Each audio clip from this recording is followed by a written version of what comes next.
Bem-vindos, alunos do sexto ano. Estamos aqui com a nossa aula de história, falando a respeito do quê? Da cultura, da difusão da cultura romana.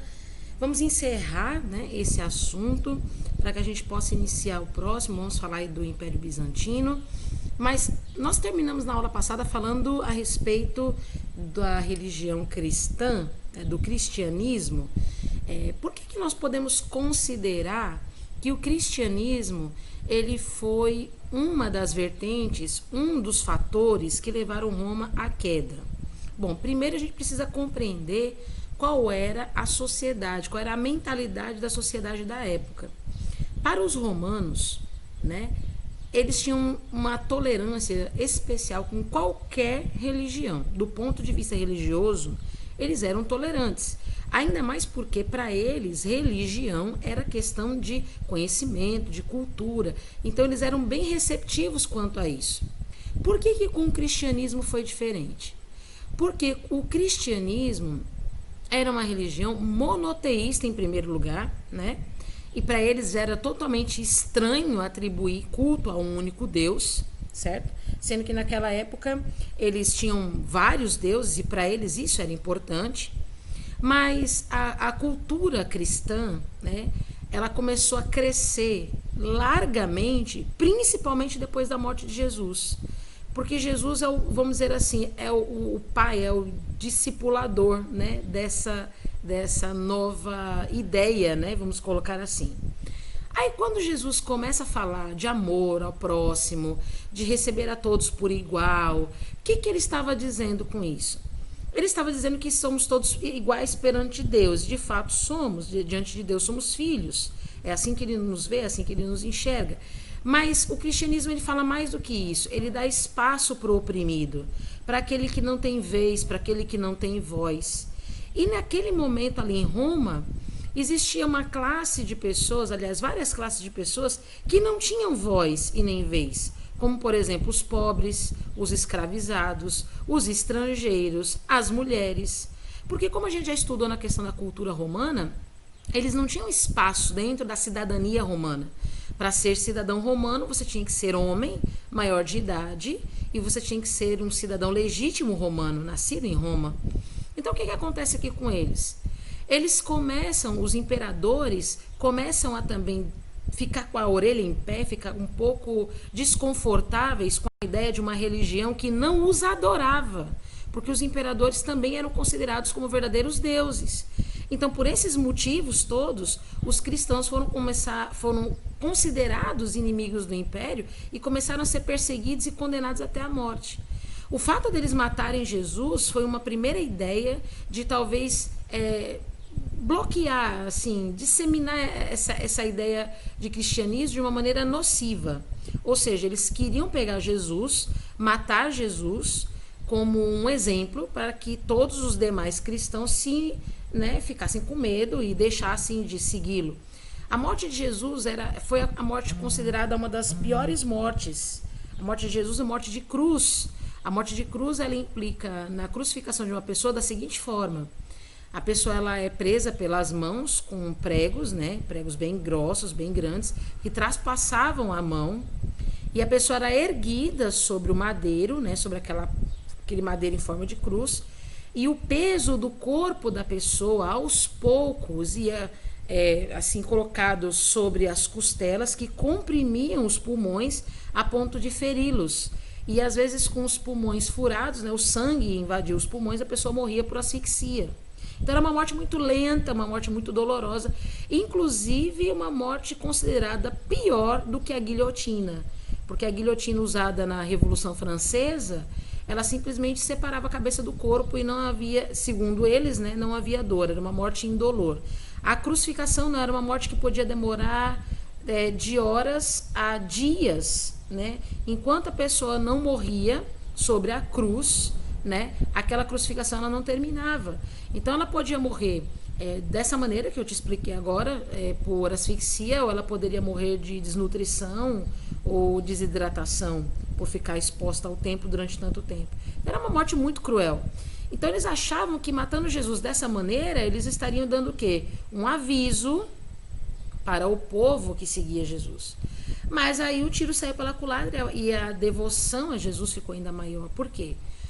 As pessoas eram mortas dessa maneira como você acabou de ver aqui, ó, no Coliseu. Os cristãos eram expostos, os leões eram soltos e eles eram atacados e destroçados perante o público. Só que essas pessoas aqui, o que eles faziam? Eles davam comida para aqueles que tinham fome, abrigavam os órfãos, abrigavam as viúvas, eles ajudavam assim, os mais necessitados. Como poderiam eles ser tão ruins assim? Então, o fato deles sofrerem tamanhos castigos fez com que acendesse uma chama ainda maior, né, na disseminação por essa devoção, a devoção a Deus, ao único Senhor, e Jesus Cristo passou a ser esse Senhor, reconhecido como Filho de Deus, único e soberano do Pai. Então, a partir daí, as pessoas começaram a se chamar de cristãs.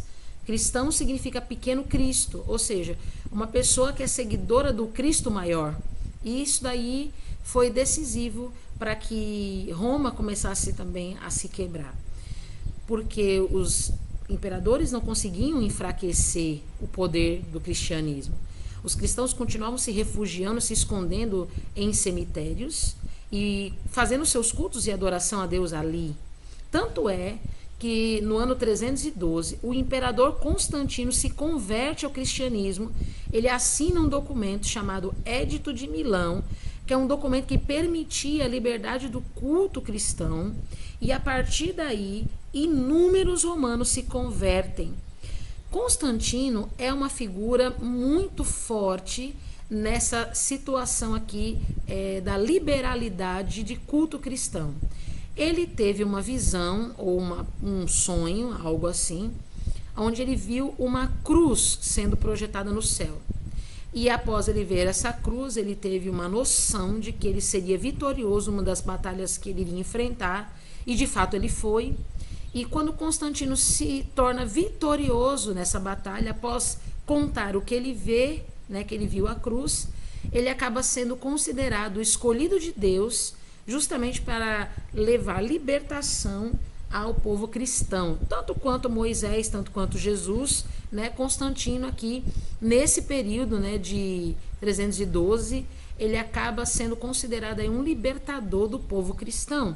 E aí os cristãos acabam recebendo liberdade para terem os seus cultos, e a religião cristã começa a crescer exponencialmente nessa época. Aqui nós temos um fragmento de um documento que diz assim, ó: quando um bebê romano completava 8 dias, alguns grãos de sal eram colocados em seus lábios, na crença de que assim seriam afastados os demônios que poderiam prejudicar a criança. Quando a igreja cristã, em seu início, batizava os novos seguidores, estes recebiam uma pequena porção de sal bento, imitando o costume romano. Isso estava de acordo com os ensinamentos de Jesus, que, sabendo como os pobres evitavam desperdiçar sal, adotou-o como símbolo do que era precioso e raro. Quando subiu a montanha, Jesus disse a seus discípulos: vós sois o sal da terra. O sal aqui é representado como algo precioso, como algo caro. Era assim que eram pagos os salários. Salário era pago em peso de sal para os soldados, porque o sal era muito precioso, muito caro. Por isso que Jesus disse: vocês são o sal da terra, porque para o cristianismo, para os ensinos de Deus, vocês são a primícia da criação, vocês são a obra-prima da criação de Deus, vocês são aquilo que ele tem de mais precioso, de mais caro. Por isso que ele diz que vocês são o sal da terra. Não é simplesmente pelas propriedades que o sal ele tem, mas também pela preciosidade que ele exalava na sociedade, onde o sal não era desperdiçado de qualquer maneira, né? Então aqui, falando da sociedade romana, perceba, quando uma criança nascia, o pai é quem tinha a escolha de deixá-la viva ou deixá-la morrer. O pai é quem tinha a escolha de deixá-la fazer parte da família ou de renegá-la. Então, na sociedade familiar patriarcal, aliás, aqui de Roma, o chefe de família era o pater familias, ele tinha esse domínio. Ele dominava os animais da casa, da criação, os dependentes da família, a esposa, os filhos, os empregados, os escravos. Ele é que tinha o domínio total, por isso que ele é chamado de pater. Pater familias, em latim, pai de família. Como a sociedade era patriarcal, né, o divórcio era permitido nessa época. Mais uma situação de contestação dos cristãos. Os cristãos não concordavam com o divórcio, os cristãos também não concordavam com o serviço militar, que tinha aval do governo para matar, né? Então essas coisas foram entrando num conflito muito grande na época dessa sociedade aqui. No caso da criança, quando ela era rejeitada pelo pai, a mãe, né, ela também era obrigada a rejeitar, ela era obrigada a deixar o bebê exposto publicamente para que uma outra família viesse e o acolhesse, né? A mãe não poderia fazer nada. Enquanto o pai havia rejeitado a criança, a mãe também teria que ser firme para poder rejeitar aquela criança.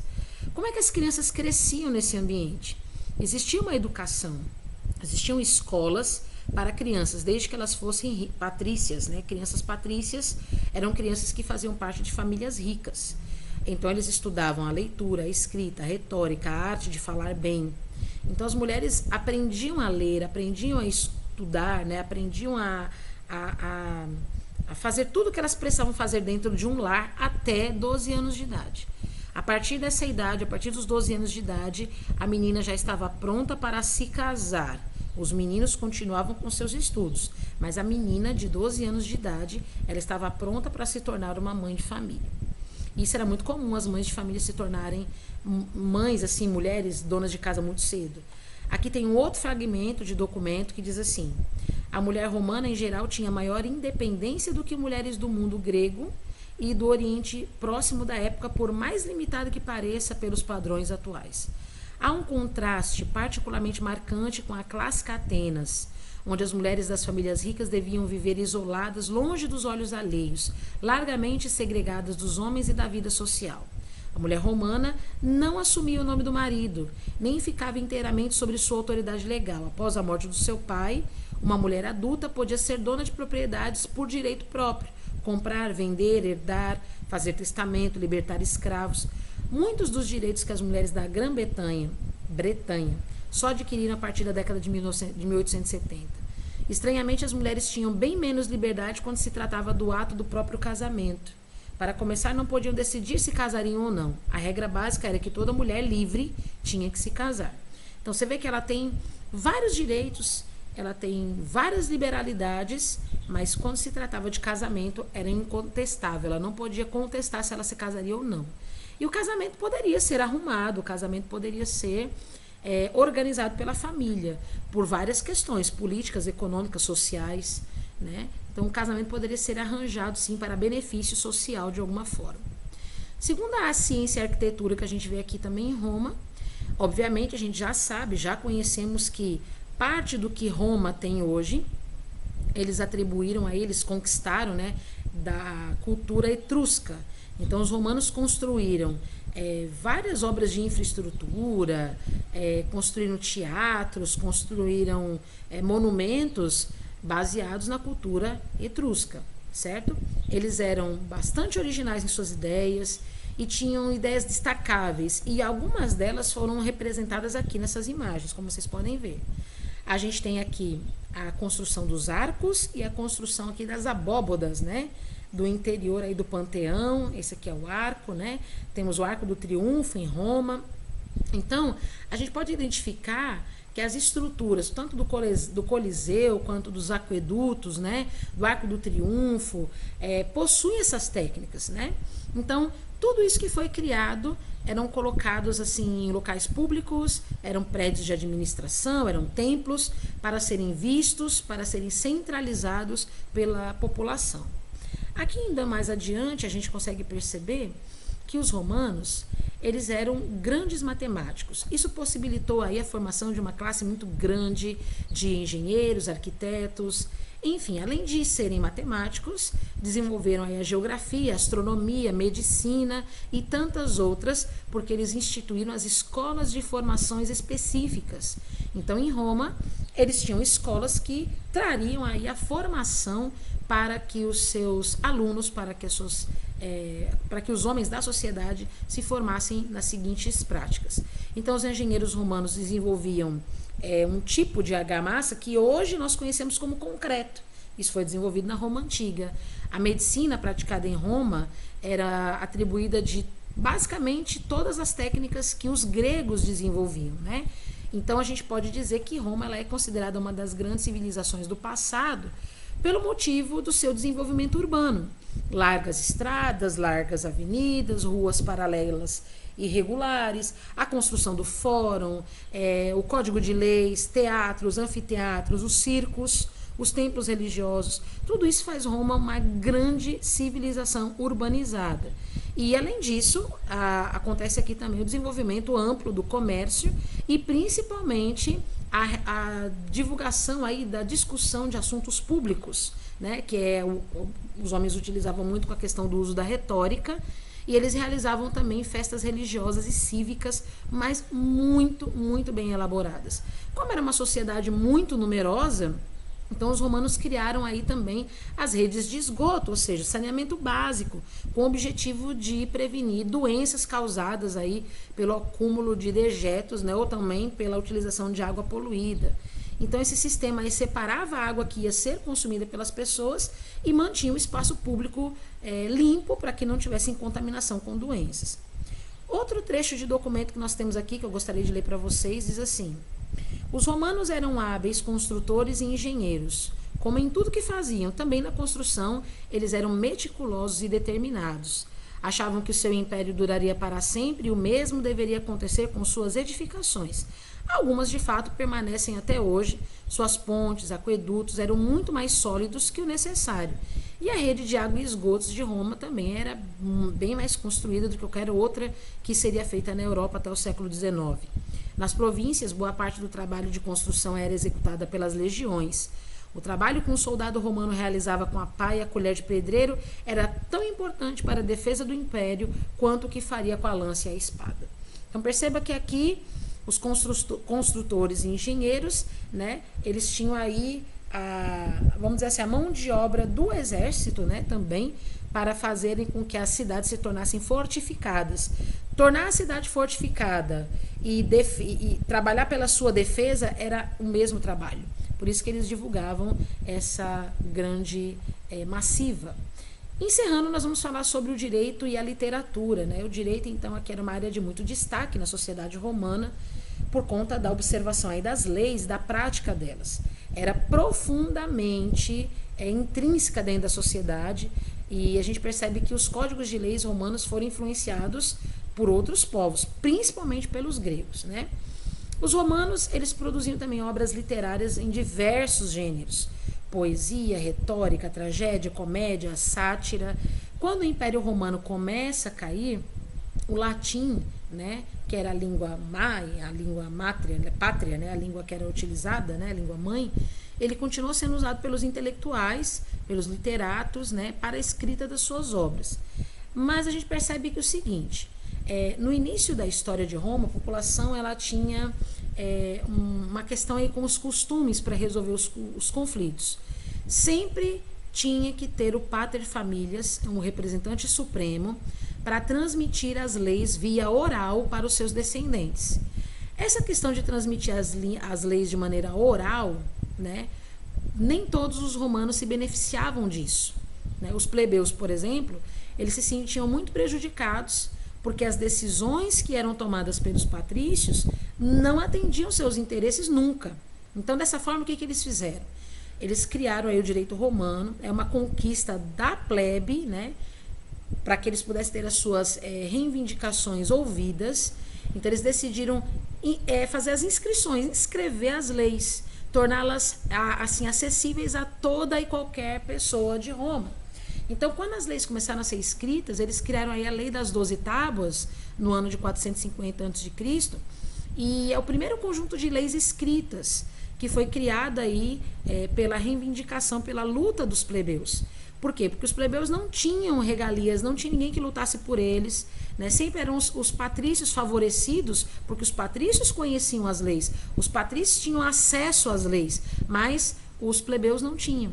Então, quando a lei ela foi inscrita e algumas pessoas foram colocadas dentro do Senado para lutarem pela causa dos plebeus, aí sim os plebeus tiveram voz e vez. Por quê? Porque eles tinham acesso à lei e podiam lutar com ela em mãos. Então a gente vê aqui os direitos que foram construídos.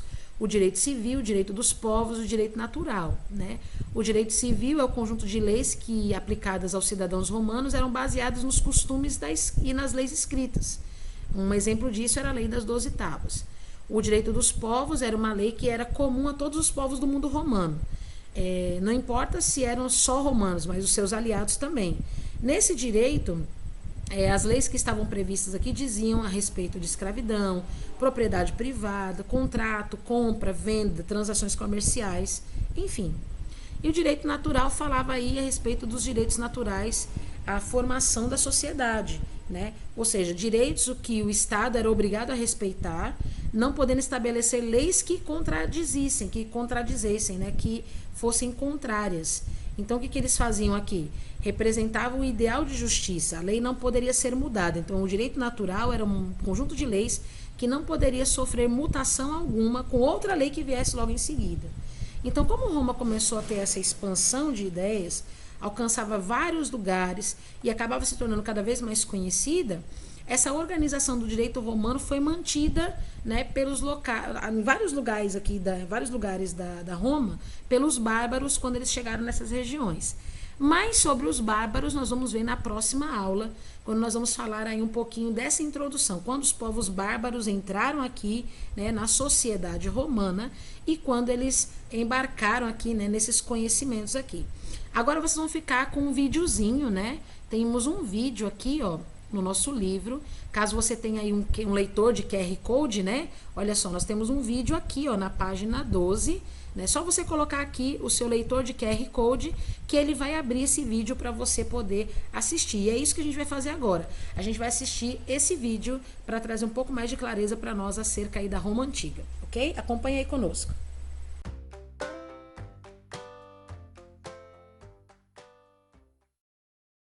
Entre os anfiteatros mais famosos do mundo está o Coliseu, localizado em Roma, na Itália. 3 imperadores participaram de sua construção. Vespasiano, que iniciou a obra no ano 72, Tito, que a inaugurou no ano 80, e Domiciano, que concluiu alguns detalhes no ano 82 d.C. O Coliseu foi a principal arena de espetáculos do mundo romano até que, em 404, o imperador Flávio Honório proibiu o combate entre gladiadores. O Coliseu sofreu terremotos nos séculos 6, 9 e 13. Na Idade Média, tornou-se uma fortaleza e, durante o Renascimento, seu mármore e calcário foram utilizados para a construção de palácios e igrejas, inclusive a Basílica de São Pedro. Foi somente no século XVIII que a depredação parou, quando o local foi considerado sagrado pela Igreja. Atualmente, o Coliseu é um dos monumentos mais visitados do mundo.